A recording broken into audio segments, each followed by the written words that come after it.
चलिए next question देखते हैं। क्वेश्चन नंबर अपने पास है 49। ठीक है, क्वेश्चन 49 में बोला हुआ है, a solid body rotates about a stationary axis so that its angular velocity depends on the rotational angle phi. मतलब जो एंगुलर वेलोसिटी है वो डिपेंड कर रही है एंगुलर डिस्प्लेसमेंट के ऊपर। ठीक है ना, where omega naught and a are, मतलब ये फंक्शन गिवन है, omega naught and a are positive constants दे रखे हैं।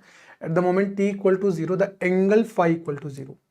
मतलब इनिशियली जहां पे अपने पास रेफरेंस बना हुआ है फाई इक्वल टू जीरो, वहां से चालू है। Find the time dependence of rotational angle, मतलब फाई निकालना है as a function of time, और एंगुलर वेलोसिटी मतलब ओमेगा निकालना है as a function of time. ठीक है ना, तो यहाँ पे देखो ओमेगा इक्वल टू अपने पास कितना है, omega equal to omega naught minus a phi. ठीक है, तो ओमेगा को अपन क्या लिख पाएंगे in terms of phi, that is equals to d phi by d t equal to omega naught minus of a phi.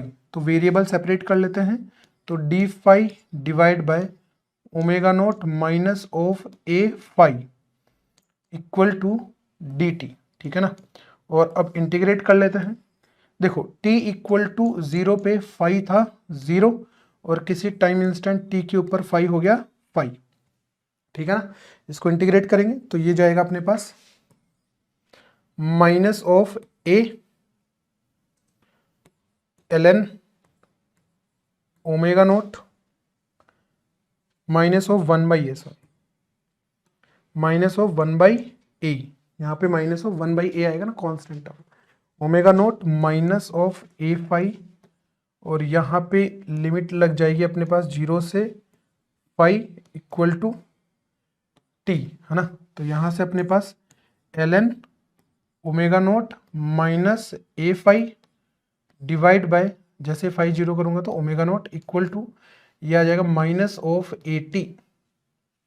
ठीक है, अब इस दोनों तरफ एंटी लोग ले लेते हैं, तो यहाँ पे अपने पास बन जाएगा omega naught minus of a phi equal to e raise to power, मतलब ओमेगा नोट भी इधर चला जाएगा, omega naught e raise to power minus of a t.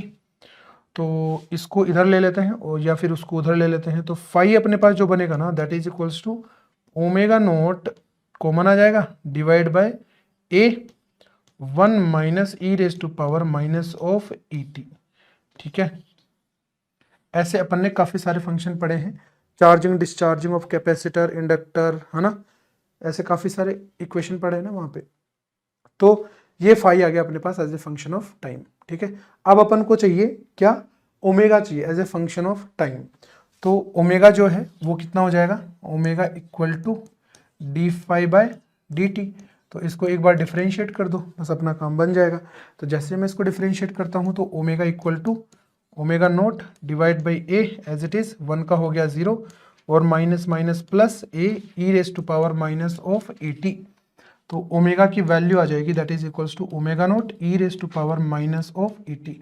ये एक्सपोनेंशियली डिक्रीमेंट ऑफ ओमेगा हो चुका है। ठीक है ना, तो इस तरीके से केवल और केवल बेसिक इंटीग्रेशन वाली प्रॉब्लम्स है। ठीक, चलिए